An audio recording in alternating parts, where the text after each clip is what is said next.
Please listen carefully.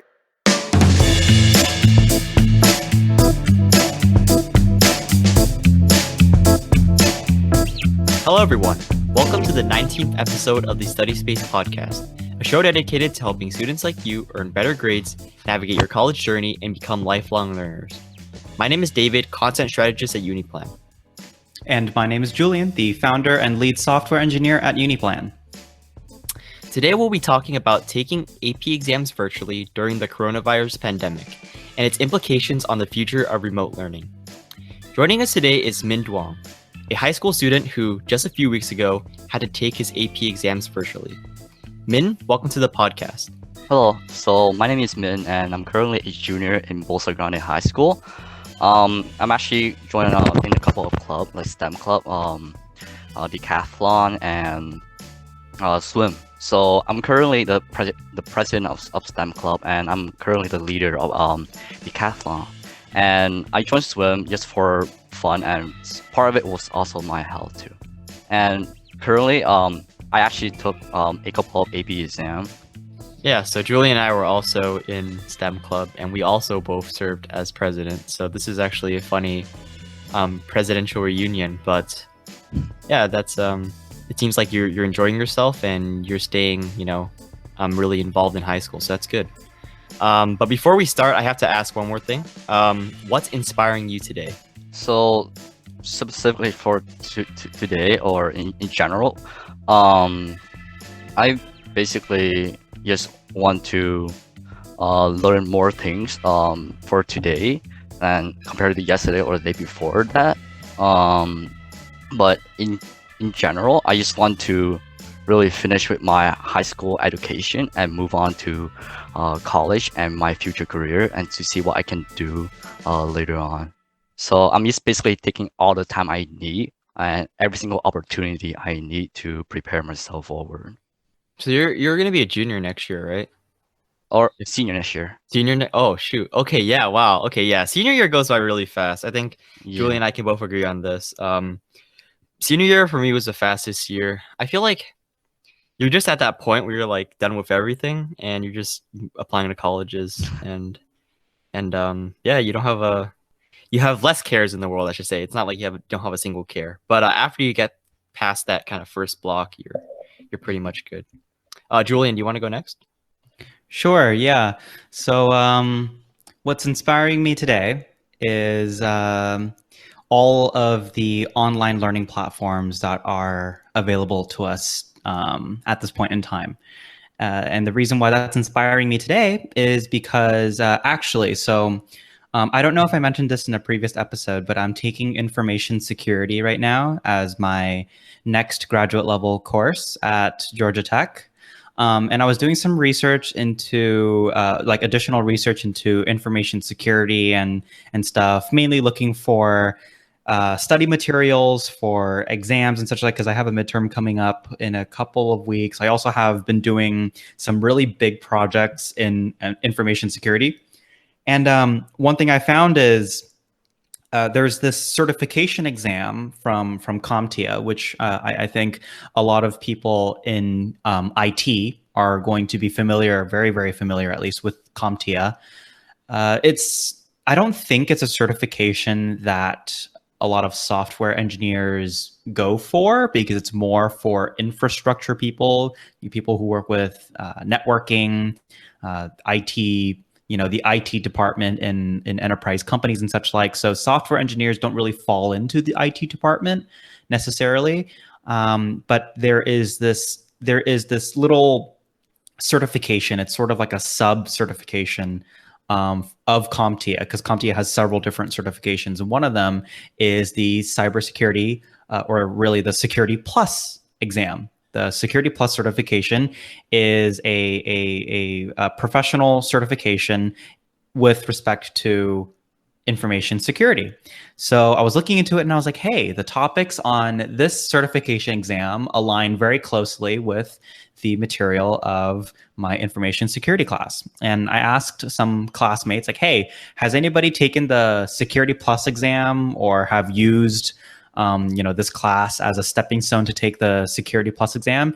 And a lot of them actually said that the Security Plus exam it actually covers a lot less material than the information security class that we're taking now at the graduate level. So with that, I actually decided to prepare for the Security Plus exam while I'm taking the information security course, because the material is they're very closely matched, right?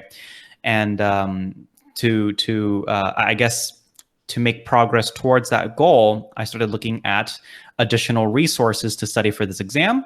One of which came up that was LinkedIn Learning. LinkedIn Learning has a learning path, a course that is specifically designed to prepare students for the Security Plus exam. So I've been using that to study for the certification exam and also to supplement my learning in information security. And so learning platforms have enabled me to be able to do that, to be able to just look up online on how to prepare for such a professional exam.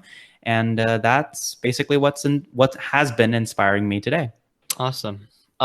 So I was before the podcast, I was actually planning to talk about the space launch again, but I realized that I've mentioned that like 2 episodes in a row. So I have something else that's inspiring me, and that is my internship. So I'm starting my internship next Monday, and we're having a little orientation virtually this Saturday, and it seems like it's going to be really fun. The task for this summer looks to be really fun. It's going to be developing a machine in-house, which is really, really interesting. And I noticed that there are interns from all over the country.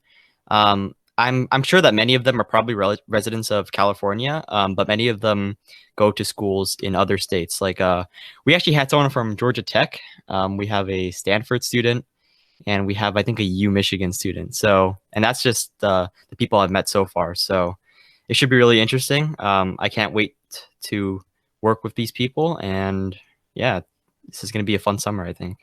Yeah, when I was starting my job at Oracle, I was trying to meet and get familiar with a bunch of people that I would be meeting, and they would ultimately become my coworkers. And I was so intimidated by the list, not because of the schools necessarily, but just because of the sheer amount of I guess diversity of schools. Like there were so many people from so many different places, so many different backgrounds. And I honestly wondered to myself whether or not I would measure up to some of these people. But ultimately a lot of them became really good friends. A couple of them we've hung out outside of work, we've become good friends. And I think even if I go back to like my intern years at NASA, I still keep up with a couple of people that I've met during my internship. So you're going to make some meaningful connections, hopefully, in light of, the pandemic forcing all of us to work from home. Perhaps your interpersonal connections during your internship might suffer, but that's something that you need to work for, right? You need to work towards building that relationship despite not being able to meet face to face necessarily. Yeah, I definitely agree with that last bit. I mean, it's just hard because there are little things that we overlook. We're like, oh, you guys are still working together, right? But the difference is that when you're in an office or in a workspace and everybody's together, even if you're not necessarily working on the same project as someone else, you might like get water or get coffee or something, and you might run into them, and you guys can have, just some talk outside of work. So I think people overlook that, and that's definitely going to be something that I'm going to be lacking this summer. But yeah, like you said, I'm going to try to make the most out of it. We'll see how that goes, but I'm still optimistic, and hopefully I can still make connections and meet people who hopefully will become coworkers or friends of mine in the future. Okay, so let's start off with the questions. So Min, I'm aware that you were an AP student last year as well, and you took how many exams? I took two AP exams. Two AP AP World and AP Yeah. Seminar. Yeah. So World History and AP Seminar, and how are those different from how were the virtual exams that you took this year different from the in-person exams that you took last year? And can you go ahead and name the virtual exams that you took this year as well, like the classes? Okay. So I took 5 exams in total. AB Calculus, AB, AB Chemistry, AB Bio, A Push, and AP Research. So in terms of the differences, there were actually a lot. First, I only had around 45 minutes to 50 minutes to take an AP exam, each AP exam. Second, all the tests were online and they were a little bit hard to navigate, in my opinion. And third, there were a lot of exam retakes due to submission problems on the College Board website. But overall, I think it was somewhat more stressful compared to last year, in my opinion. So you think it's more stressful even though it's in an online format? Why do you think that is? So a lot of it actually come down to my fault. I actually did procrastinate on my reviewing time and my basically reviewing the material in general. Because since my teacher wasn't there for me to kept like constantly force me to finish my own work and put more time on reviewing. It was really difficult to manage my time to really put in that time to review my material for the AP exam beforehand. Yeah, no, that would definitely be a factor. I know, like for me, the reason why I succeeded in a lot of my AP exams were because my teachers put a lot of pressure on me to do well, and they were constantly doing review sessions. So yeah, definitely lacking that. I don't think honestly, you say it's your fault, but I really don't think it's just your fault. I mean, I don't think anybody was prepared for this, and it's tough to study during a pandemic. We've all done it. So, Julian, were you gonna say something? Yeah, actually, I wanted to jump in. I just wanted to say that part of the stress, I think, is the fact that you have 3 more exams than you did the previous year to prepare for, right? And you also have to understand that 5 classes is actually not the normal amount of classes that a typical college student would be taking during their traditional schedule. And I understand that in university and in college, you're taking things on either semester or quarter system, in which case the material would be condensed to fit that timeline. But as high school students, you aren't really quite every class is so separate from the other in terms of discipline, right? Even between the sciences, like the material and the way that you think about the material are so different between the different classes. So I would think that studying for something that's so different from each other, it's hard to keep up with that many disciplines at the same time. So I think part of that stress is that you had more exams to study for, but also, I mean, we have a global disaster going on right now, and that can I don't want to say distract more than it's more of like a lot of attention is being drawn away from studying for good reason, right? You have to stay safe, you have to stay healthy, you have to worry about other people, and we know very well that when you have external forces sort of vying for your attention, pulling for your attention, it's hard to stay focused. It's hard to soak up 5 college level courses at the same time. So I don't know if it's necessarily your fault. I'm gonna have to side with David here. I don't think it's 100% your fault. Perhaps you did procrastinate, and perhaps you do have some personal responsibility to sort of teach yourself, because that's ultimately what you'll end up doing in college anyway. But I think a lot of your stress can be chalked up to the fact that there's a disaster going on and you've got more to do overall. Also, I think I wasn't like as productive. I mean, as unproductive as other might think, because recently I've actually started my online business. It's like a drop shipping model. If you guys don't know what that is, it's I like do know. Yeah, I do know what drop shipping is. yeah. So I actually started like a couple of store, and I've been making actually some sale recently, and it actually been profitable. And so, but like in general, that actually took up most of my time, like throughout the days. for like around 3 months now. So then like ever since quarantine has started, I actually started learning about drop shipping and actually started doing drop shipping. So a large factor in my distraction actually come from the business that I have started too. So Oh, do you use Shopify? Just curious. This is not like. yeah, so I use Shopify and Okay, cool. AliExpress, yeah, something like that. Did you just learn by yourself, or did you like take an online course? Because I see a lot of ads for those type of courses. Yeah, And so there's Hmm? there's I actually learned by myself on YouTube. Cool. Okay. Yeah, I Yeah, mean, so- starting a business as a high school, I didn't start a business as a high school student. Did you, Julian? No, no. I mean, I definitely Wow. had ideas and I had fantasies of businesses growing up. Not necessarily in high school, but certainly Uh-huh. younger than that. I had plenty of ideas for businesses. Never acted on any of those impulses though. So good on you, Min. I Yeah. mean, Well, you run uni it's plan, just so that's kind of.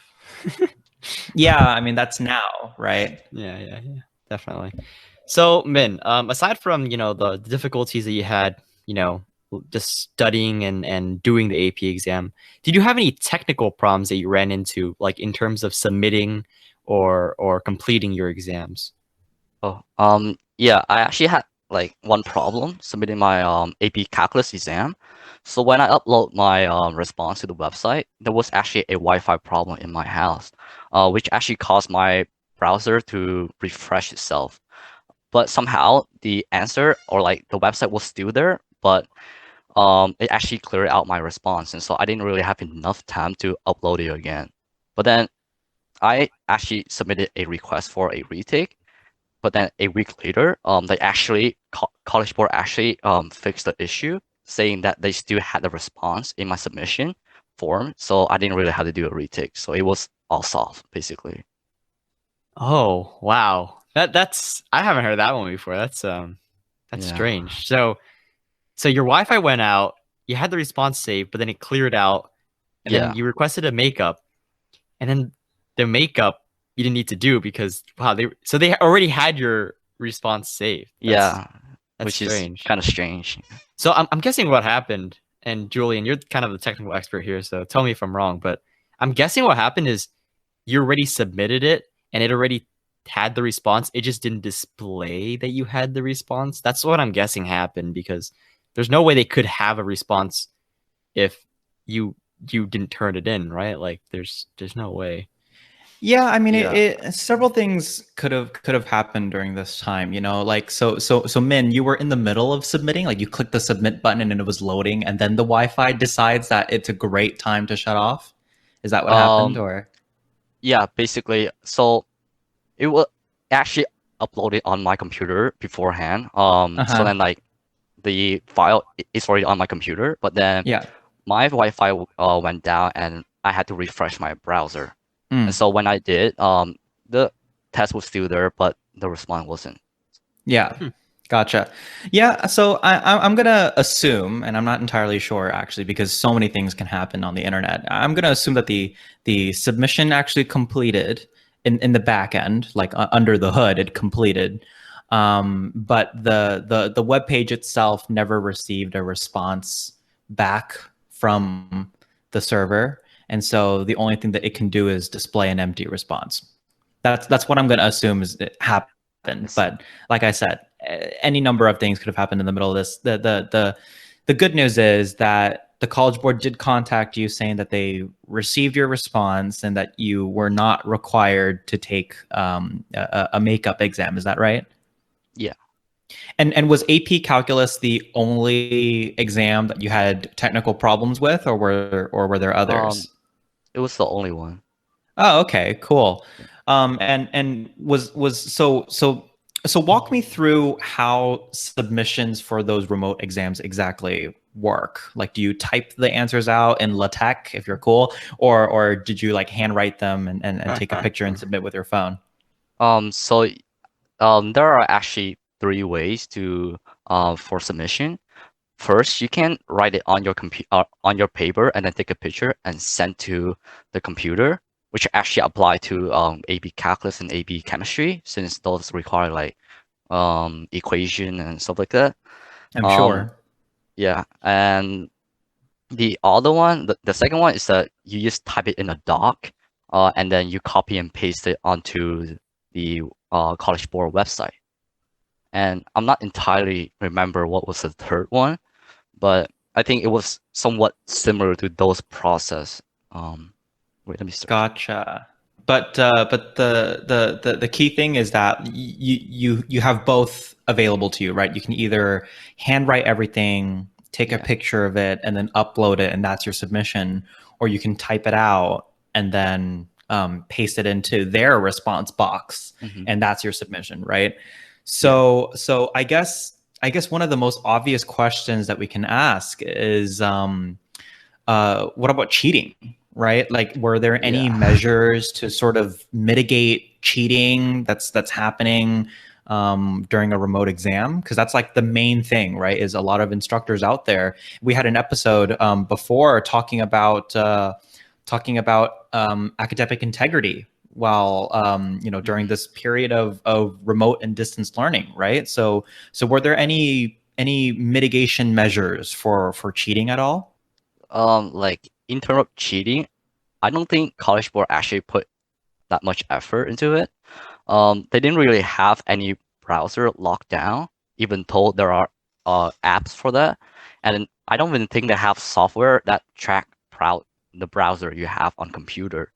And this actually opened up a lot of opportunities for students to search up answer on Google and cheat during the exam. On top of that, there were a lot of students. Some of them were my friend were calling each other during the exam, and I don't think College Board can stop that either from happening. And also they didn't even check our physical surrounding, so a lot of students were able to look at their note while taking the test. So overall, there wasn't any restriction in cheating from the College Board, I guess. Wow. Interesting. Wow. But did you think that the exams were made harder to counteract that cheating, or was it just left the same, do you think? I think the reason why they put it down to 45 minutes is that it reduced the chance of searching up for the answer and try to find the answer, because trying to find the answer can take quite a while, and that's what they mentioned in their college. That's what they mentioned in their website too. And in terms of difficulty, I think it was a bit harder in terms of how many questions they have, because when I look at a normal FRQ last year, there were only around 6 to 7 part for AP chemistry, or is that's what I remember. But then for this year, there were actually like 9 to 11 part in each question. Whoa. So what? That's crazy. Yeah. Speaking of time, right? Did it actually take you guys a long time to submit? Because this is what, like, is the submission time included in the time for taking the test? This is my question, because if you're taking like 20 minutes to submit, then you only effectively have like 30 minutes to do the test, right? So is that separate, or is it included with the time?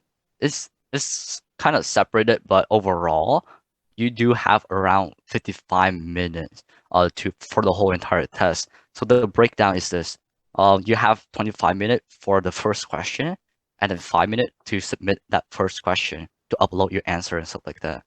And then you have I think 20 minutes for the second question, 15 to 20 minutes for the second question, and 5 minutes to upload and submit that question. Oh, okay, I see. Yeah, so I'm guessing what they do is they show you the question for 25, and then you turn so then you turn it in like in a separate page, right?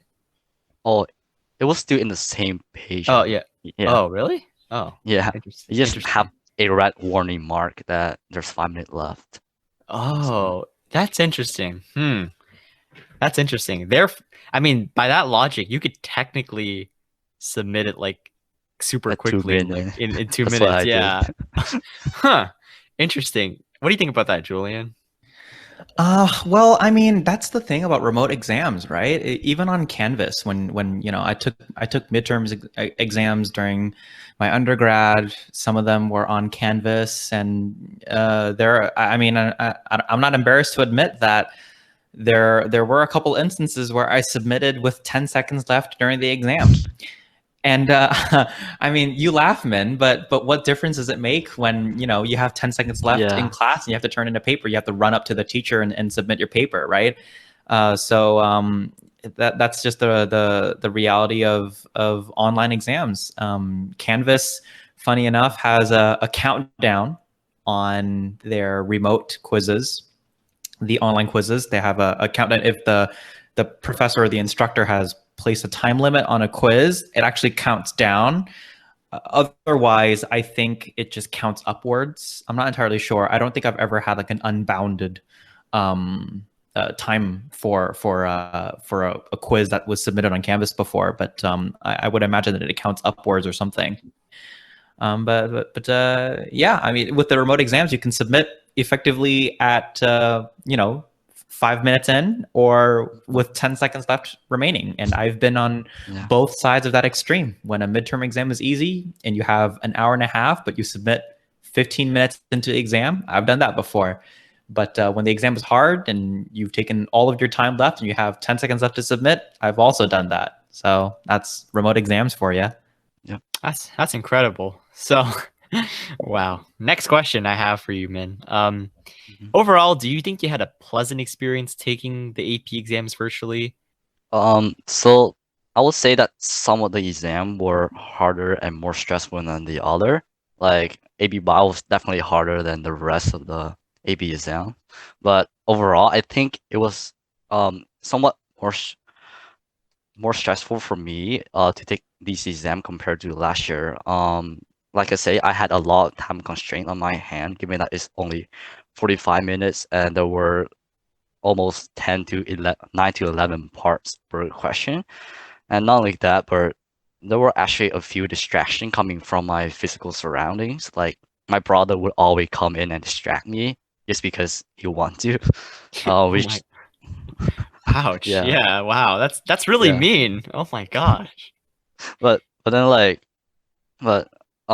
really and I think a lot of my friends can agree on this as well, is that it could have been less stressful if I actually prepare myself beforehand, like I said before, where I shouldn't have like kind of procrastinated and managed my time better beforehand.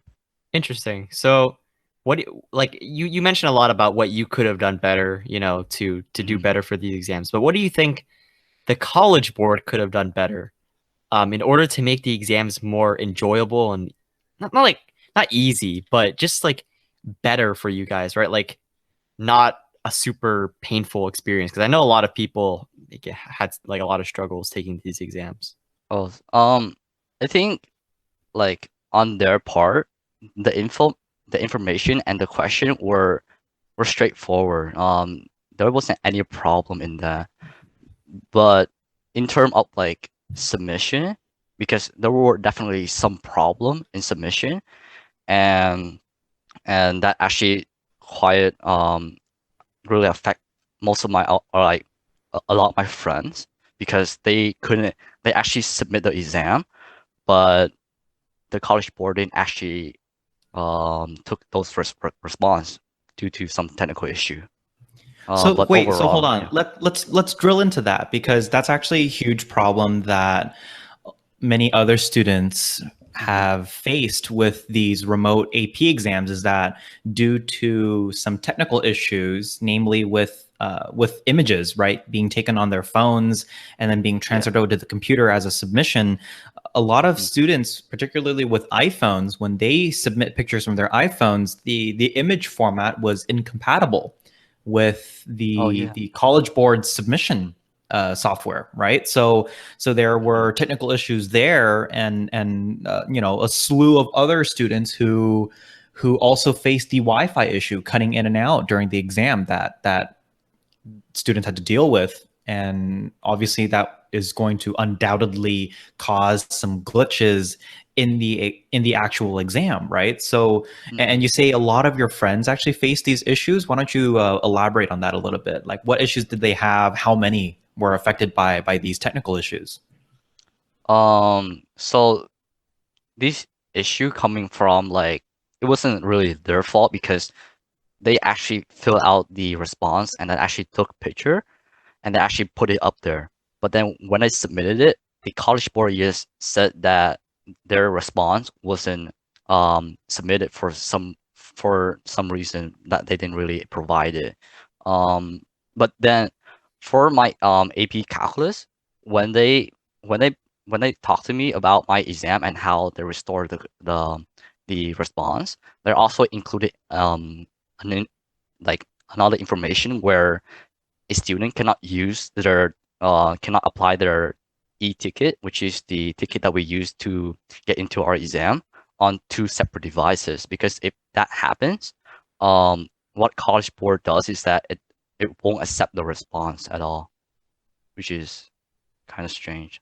And I mean, like that what they told me, but I'm not entirely sure if that is what what happened to the student, to my friend. That's probably, I suspect that's probably a test integrity measure, where if you are provided a ticket or some sort of identifying number for yourself, and that same identifier was used multiple times, it's sort of like an identity problem. Like, oh, are you having somebody else take the exam for you with your ticket number, right? So I think that might be an integrity, an integrity measure, like a protection measure for the test integrity.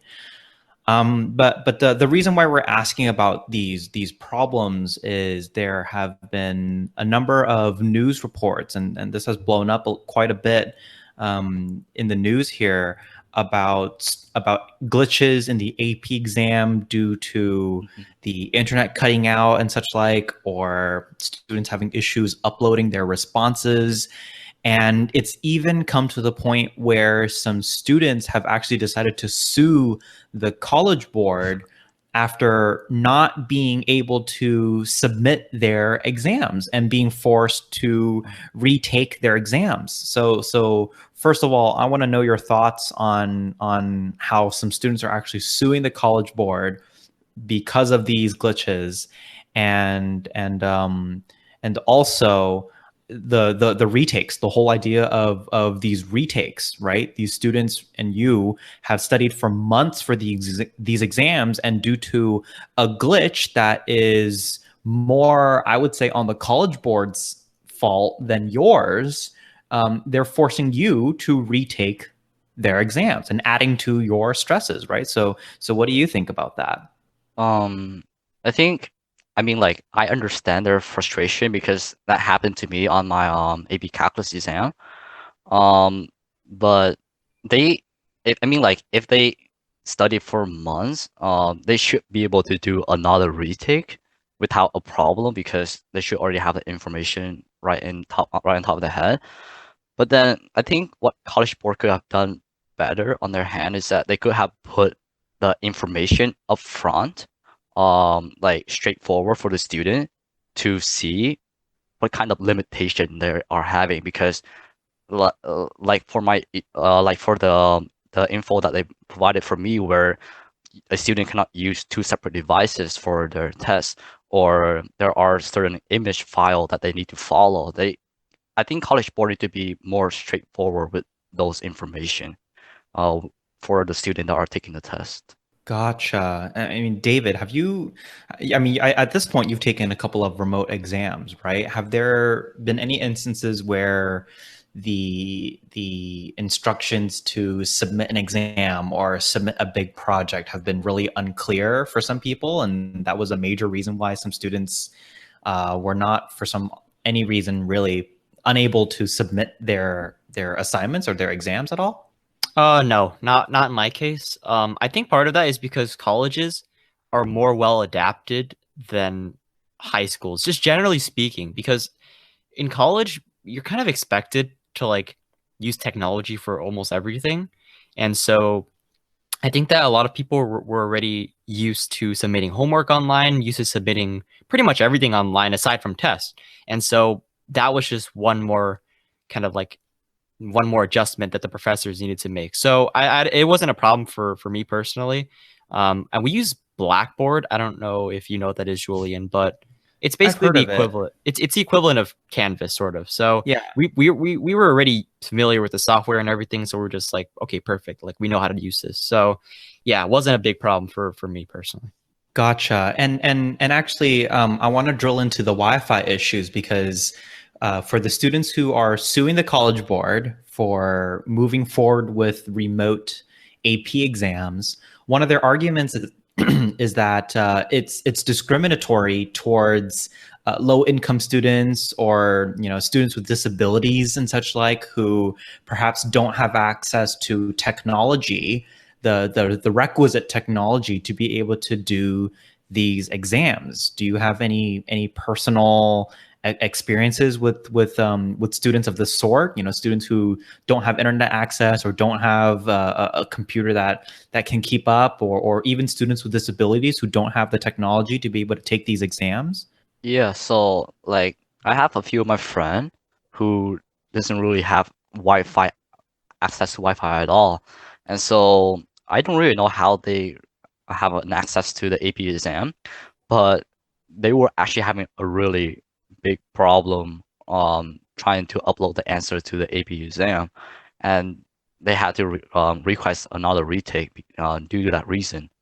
And so I think moving forward to an online AP format, AP exam format isn't really a good idea unless College Board can basically find a way to provide everyone with the technology that they can take the test online, basically.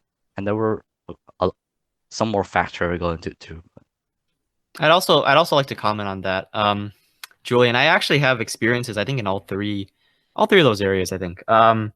So with the Wi-Fi, my home Wi-Fi is actually really bad. Like it was terrible. I luckily I didn't like it started becoming like I started noticing that was really bad like after I was already done with most of my exams, and I only had like one exam anyway, so it wasn't too big of an issue. But my Wi-Fi just cuts out randomly. So like every few hours or so it would cut out.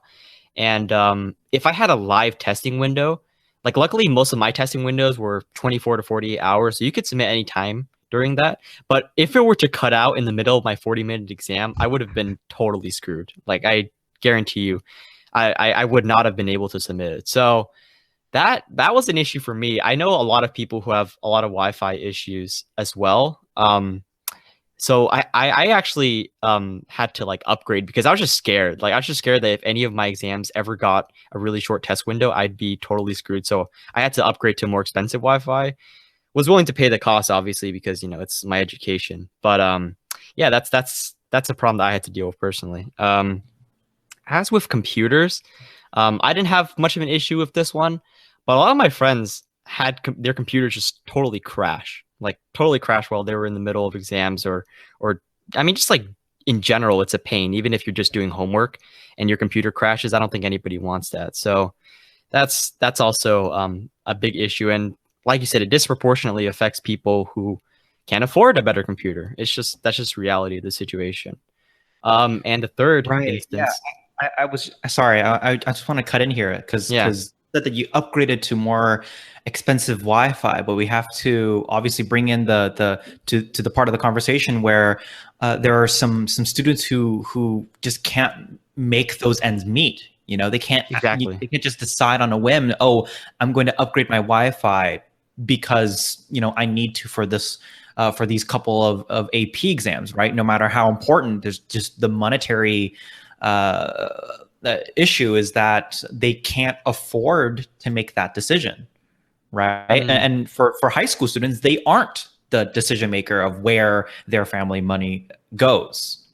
So, one of the main arguments against the College Board during this lawsuit is that it doesn't really it's discriminatory against students who are low income, can't afford to have the technology to be able to take these exams that are so important. And yet, despite that, the College Board has decided to move forward with these exams again, despite all of these concerns. So it's definitely a huge issue, right? Yeah. And yeah, I definitely agree with you right there. It was just, I don't know, like the thing is the alternative to not having AP exams is pretty terrible because I mean you just don't get credit. You just like waste your entire year preparing for these AP exams and then just not take them. I mean, like let's be realistic here. That's pretty devastating to anybody. And people want to have AP credit so that they can skip, their first few classes so they can save money and everything like that. So I mean, I definitely don't think that canceling the AP exams would help, but definitely finding ways around online exams. I don't know. I mean, I have no solutions for that, but that definitely would have helped, I think. But we'll discuss that in a second. I think the third point you made was that disabled students, right? Disabled students can't, access Right. these exams as easily. Yeah, I actually have personal experience with this. My brother is actually disabled. He's in the special ed program, and he got really frustrated trying to navigate just his homework because I don't think he has exams anymore. But the teachers still assign homework on Google Classroom and everything. And before then, he had never really had to navigate like online or anything.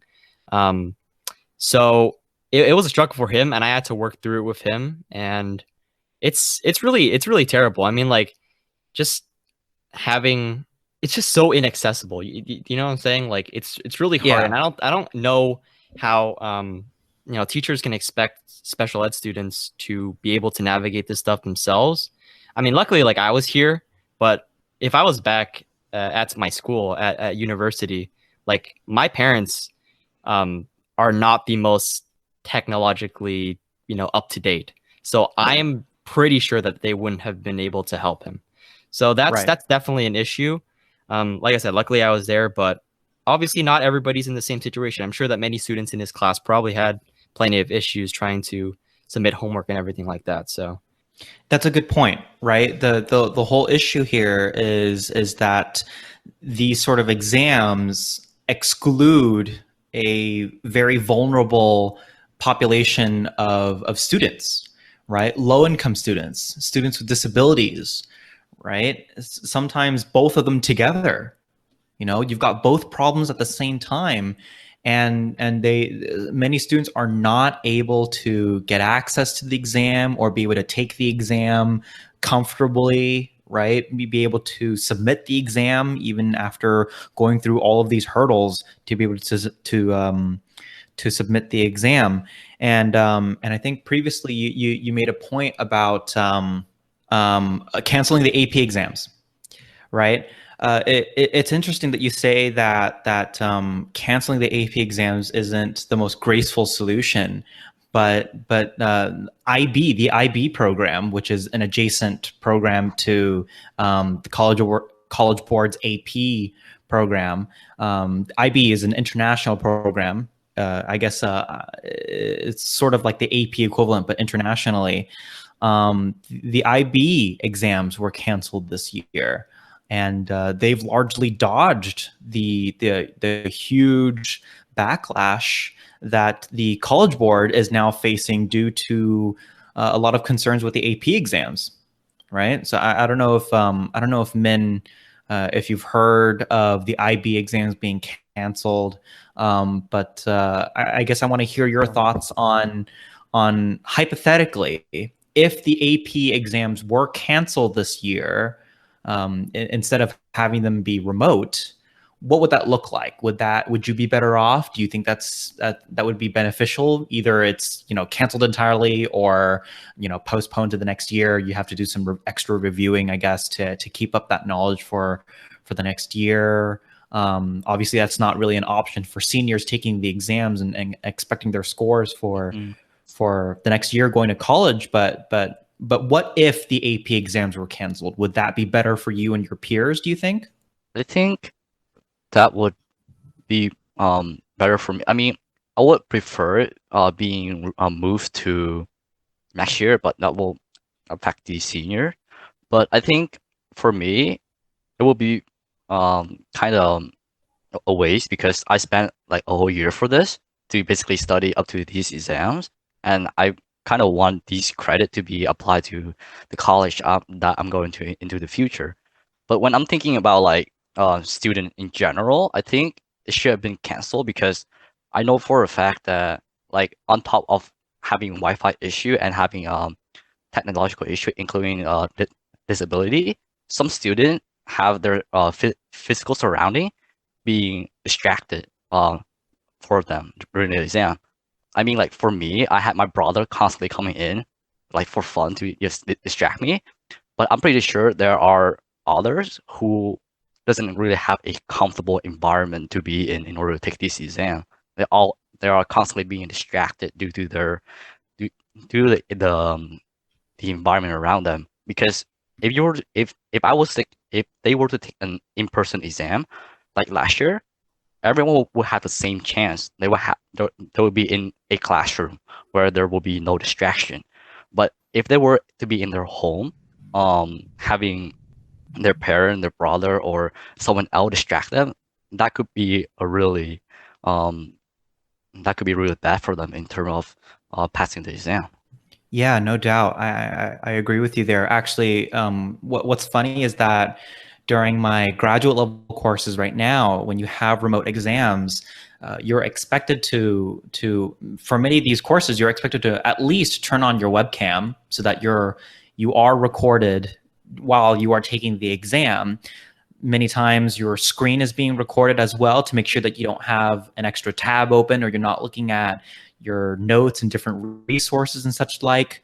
But there are other instances as well where since your webcam is on and if you have somebody else enter the room in which you are taking the exam, that actually gets flagged by the remote proctoring service. And in some instances, the professors will completely fail the exam. I'm not sure if they'll fail the course, but they will definitely fail the exam because you had an extra person in the testing room. No matter if it's your sibling or whatnot, they will cancel your exam because there was an additional person in the testing room. So you're expected to take an exam very, very privately, and if you are seen talking with another person or leaving the test room at all for any reason, you're not allowed to go to the bathroom during a remote exam, for example. If you leave the testing room, your exam's canceled, period, right? And that's a huge concern when, high school students, I should hope high school students are living with their guardians, their parents or guardians, right? So oftentimes that means living with parents who don't know you're taking the exam, or like you, Min, living with a sibling who decides to just walk into your room and distract you during an exam. That's not okay at Georgia Tech. That'll actually get your scores canceled. And and obviously you said earlier that your AP exams weren't recorded. The College Board did not expect to have your webcam online so that they can record you taking the exam. But if that were a measure against cheating, quite possibly your scores could have been canceled because of the additional person in your room, right? So I guess that brings up the issue of as more technology becomes prevalent now that everybody is essentially learning from home right now, remote tools are exploding in popularity and usage throughout the world, and for many schools, remote exams is the logical next step, right? For Georgia Tech, it's already like fully online. They're very well prepared for something like this, and they have countermeasures in place against cheating. But as you get lower and lower in terms of the level of education, right, for high school students down to middle school, down to elementary school, how do you proceed with remote learning, especially when it's mandatory right now during a whole pandemic going on and you're not allowed to be close to everybody, right? If remote proctoring services are in place during a standardized exam, like AP exams or SATs and whatnot, for high school students with siblings and family members walking into their rooms, like what does that mean, right? I don't know if David, you've taken exams where family members or somebody else has walked into your exam session before, but that's a huge distraction, but also it's a risk to your score, isn't it? Yeah, no, the thing is, like I mentioned earlier, I was very lucky to have super open exam windows where the hours were like whenever you wanted to take it between those 24 and 48 hours. So yeah, I had family members walk in and whatnot, but it was fine because even if it distracted me for a bit, I had 24 hours to complete it. So I lived like knowing like, okay, this is totally fine if I do get distracted. But yeah, I could definitely see where that's a total problem when it comes to like 40 or 50-minute sessions. I mean, I even have trouble having my family like, go away basically when I do these podcast sessions. So I can definitely see where that comes to a problem if I have like a few exams like within the same week, so that's definitely a concern. And yeah, it's a problem that I think needs to be sorted out, but it's difficult to solve with the technology we have right now. Yeah, certainly. And I guess another thing I want to mention, because earlier we were talking about the lawsuit against the College Board for moving forward with the AP exams despite this whole pandemic going on, is the fact that the College Board has recently decided to cancel their plans for at-home SAT exams. I don't know if because Min, you're a junior at this point, so you're right there at that point where you're supposed to be taking all of these standardized exams, right? SATs, ACTs. Out of curiosity, were you planning on taking any during the spring and the summer for your SATs Yeah, at all? I was actually planning to take one in March, but then it got canceled and moved to May. But then since we're not coming back on May, it actually got canceled in general, and so now I have to sign up for an exam on August or September or December, essentially. And did you get any news as to whether or not these SATs would become remote, like at home?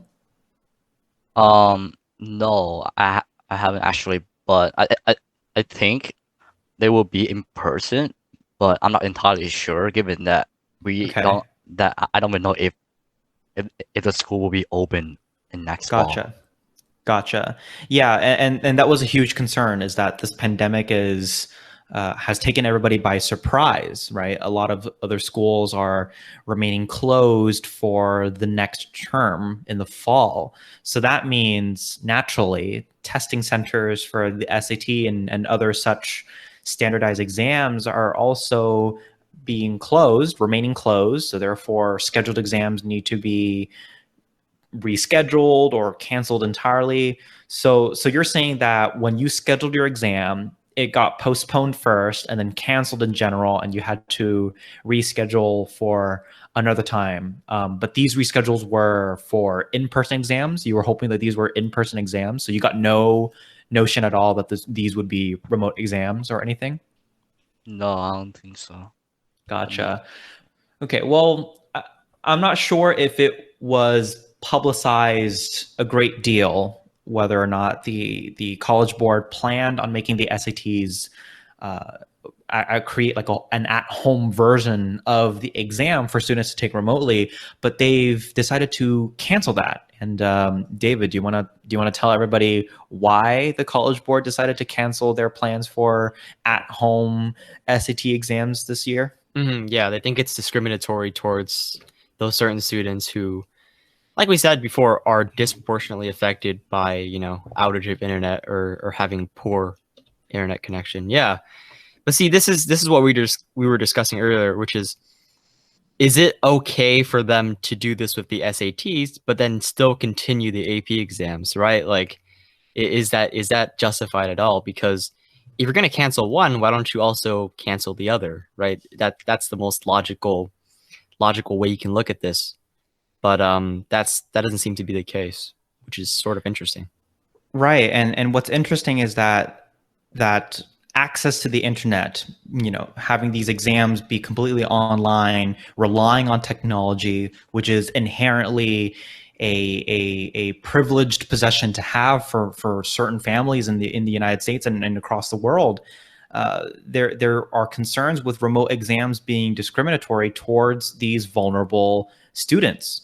So that's one of the largest arguments against moving forward with these remote AP exams. And yet now the College Board has used it as a justification for canceling the remote SAT exams altogether. Right. So Min, what do you think about that? What do you think about the College Board saying that this is, they have concerns for students having access to internet and not being able to take the exams, but yet they still move forward with remote AP exams anyway? I think, well, their reason and their action on the AP exam and SAT are contradicting each other, obviously. But then I think part of the reason why they canceled the SAT was because it takes 3 hours to complete the SAT exam, while it only takes 45 minutes for the AP exam. And I think SAT, you cannot be really flexible with that because you need to have all three sessions, which is math, English, and the essay. And with AP exam, they can always reduce it because there are no certain way to or there's no certain structure in AP exam, or they can easily change it. But I think that's also another problem that I have with AP exam too, because 45 minutes isn't really enough to cover the whole entire year material. It only covers like around 20% of the material, which isn't very efficient in terms of preparing student for college and really taking that college credit. Gotcha. Well, remind me, because it's been a while since I've taken an AP exam, obviously. But you have how much time originally for an AP exam? Something like an hour and a half or 2 hours originally? Yeah. So some exam, most exam are like 2 hour to 2 hour and a half, and some exam actually goes up to 3 hours, almost 3 hours. Right. The AP Uh, physics exam, if you decide to take both parts, the mechanics and the E&M portion of the AP physics exam, that would take a double time, right? Than the typical AP exam. yeah. So, and the reason why I ask that is because the College Board has decided to shorten it to 45 minutes or 55 minutes, right? Whatever it is. My point is, the College Board decided to move forward with remote AP exams. They made provisions to completely change the format for a great deal of these exams. They shortened the time. They changed the format of the questions, right? Multiple choice was completely thrown out the window. It's all basically free response, correct? Mm-hmm. Yeah. So I guess my point here is, if the College Board has decided to do that with the AP exam, they can do the same thing with the SATs, right? And you were saying earlier that the SATs are 3 hours long, about 3 hours long, and you're right. There are three parts to the exam, right? There's the reading comprehension, the writing, and the math portion, correct? Mm-hmm. So and these comprise, I'm assuming if they're evenly divided, it's about an hour-ish each part. What stops them from separating each portion of the exam and having the student take those different parts of the exam separately and then combining the scores later on and then shortening those parts, right? If you had an hour and 15 minutes for the writing portion, why not shorten it to 45 or 55 minutes and then submit it the same way as the AP exam? Effectively, that would be the same according to the College Board's justification for the AP exams. They would effectively be the same, right? Like, what is the SAT when you compare it to the AP exam? You've got reading comprehension. So what is that? The AP literature exam. You've got the writing, which is AP English language and composition. And then you've got math, which is, every single math class you've taken. Let's say AP calculus as the upper bound for the math material that you need to learn, right? And you took those three exams separately, or at least you haven't taken the English literature exam yet. But my point is that you've taken multiple exams, all in different disciplines, different studies, separately, and that comprises your entire academic record in the AP program. So what stops the College Board from doing that for the SAT? That's an interesting question. I mean, like, I think for SAT exam in general, the question are a lot more simple because for math it's only algebra 2 and some trigonometry. For English it's just basically grammars and reading comprehension, simple reading comprehension in my opinion.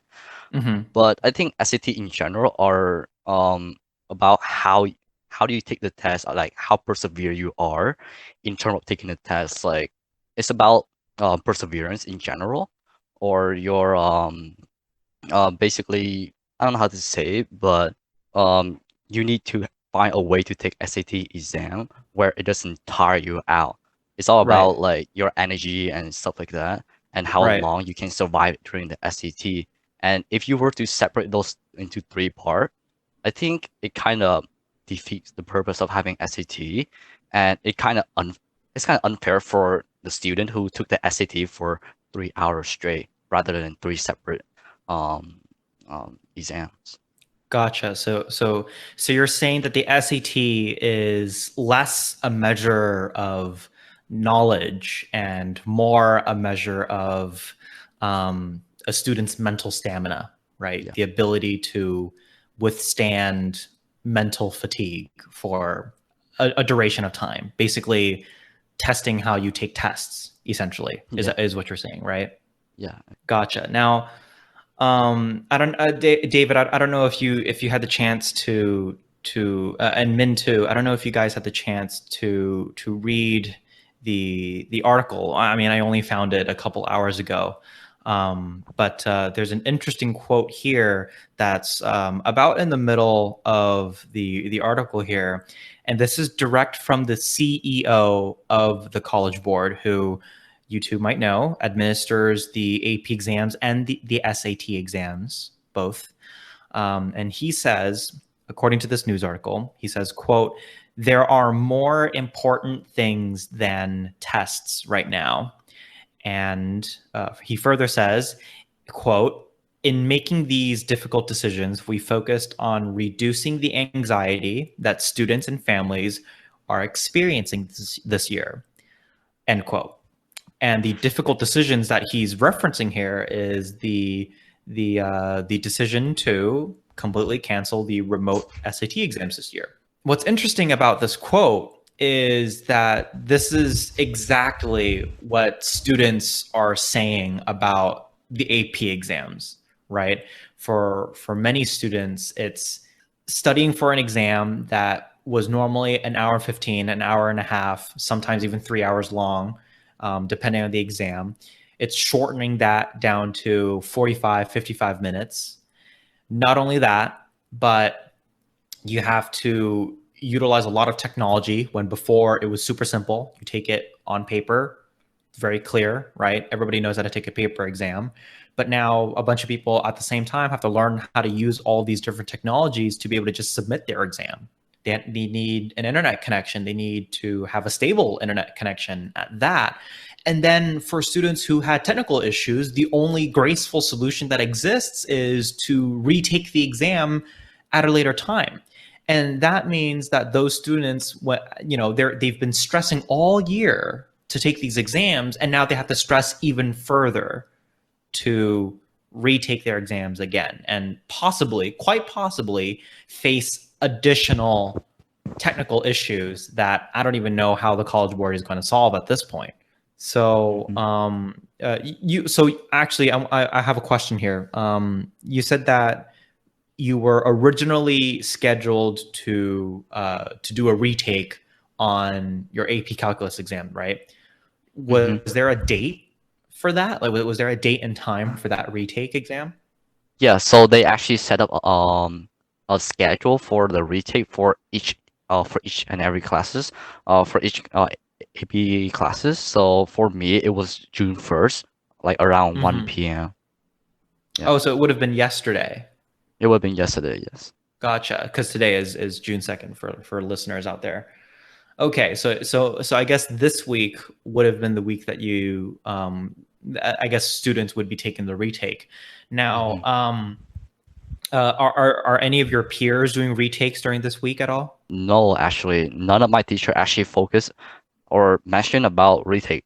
Like only a few actually mentioned about retake, but none of them actually really into preparing student for the retake. So, are any of your friends taking retakes this week though? Yeah, there are quite a few of them actually taking a Really? retake. Yeah. Okay, and then remind me, the regular AP exams would have been held the first and second week of May, right? Yeah. So it's been a Sec- month. It's been a month now since the AP exams. Is that right? yeah. Or a Gotcha. month and a half, yeah, something like Yeah. Well, we're pretty we're going pretty long here on the exams. I just wanted to mention again, this is part of the PBS article that we'll link in the show notes concerning the College Board's decision to cancel the SAT exams. But I just want to bring to light that the College Board is now asking colleges to accept test scores, you know, to push back deadlines, accept those scores as late in the college admission process as possible. I guess in consideration for students facing a lot of hardships right now, given the pandemic and the sudden transition to remote learning. So, have you taken a look at any of the colleges that you're applying to, or at least you're planning to apply to? Have they decided to waive any requirements for standardized exams at all? Well, I only know that UC, or mostly UC system. I'm not entirely sure if this is right in term from where I'm reading at, but the UC system they will not take into consideration of SAT next year, but they will still be taking in AP score. That's what Right. I'm hearing. Yeah. Gotcha. Well, because AP exams are typically, I guess the hope is that you use that score to get college credit, right? So you don't have to take those classes at the university level. So those scores are certainly still very important. So I guess to close out the episode here, moving forward, do you think it's a good idea for AP exams, or I guess standardized exams in general, to move to a permanently online format as opposed to in person on paper? Well, I like in general, I don't think AP exams should be permanently moved to online format. Like, well, beside the fact that I procrastinate and lost a bit of focus in reviewing the material, which is my fault, I still student will always have Wi-Fi or computer problem or their physical surrounding problem or their disability, and I know for a fact that some of my friends don't even have access to Wi-Fi or don't even have access to the computer that they need to take the test. And second, there were a lot of cheating during the exam because student could always open their notes, searching for answer on Google or just straight up chat for their with their friend for answer, especially like the smarter one. Um, because like College Board, I think this is the first time doing it, so they don't really know what to expect. But they didn't really have any browser locking option, or they didn't really have any way to track browser and what the student are searching up, and they don't even bother checking the physical surrounding of the student to make sure that they don't have notes lying around and basically making it an open note test. And um like in general, for me, it's just too short to cover everything the student needs to know. I mean, we the student basically spent the whole year studying to basically take a 45-minute test that will only cover, I'll say, around 20% of the material, which is which isn't very efficient in terms of preparing the student for college. Um, And I think there's a reason why college exams are mostly online and high school exam is mostly in person. Is that college student they are more independent and they will most likely have their own Wi-Fi access. And for high school student, there are a quite amount of student that are relying on their parent, and often through time their parent are the parent don't really have that much like knowledge or experience in the modern world, and so they don't really have Wi-Fi access, or they don't really have advanced computer that can handle the college board software or website.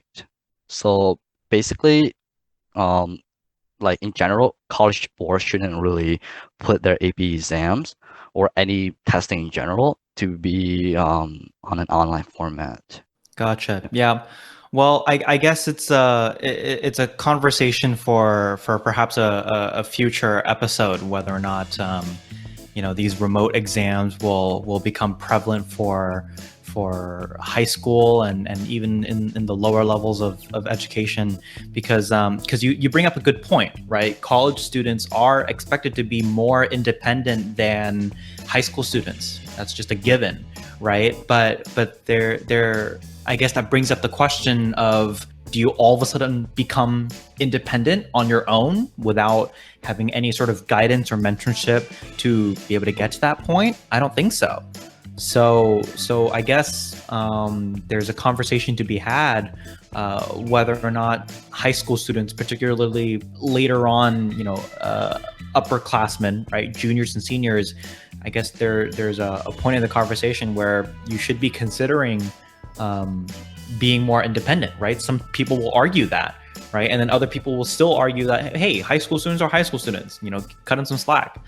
They can't be expected to be independent yet, right? So like I said, sounds like a conversation for a future episode in the Study Space podcast. But for now, I think we'll close it out here. Thank you for listening to the Study Space podcast. We know that there are countless podcasts being published every day, and you've decided to listen to ours in particular.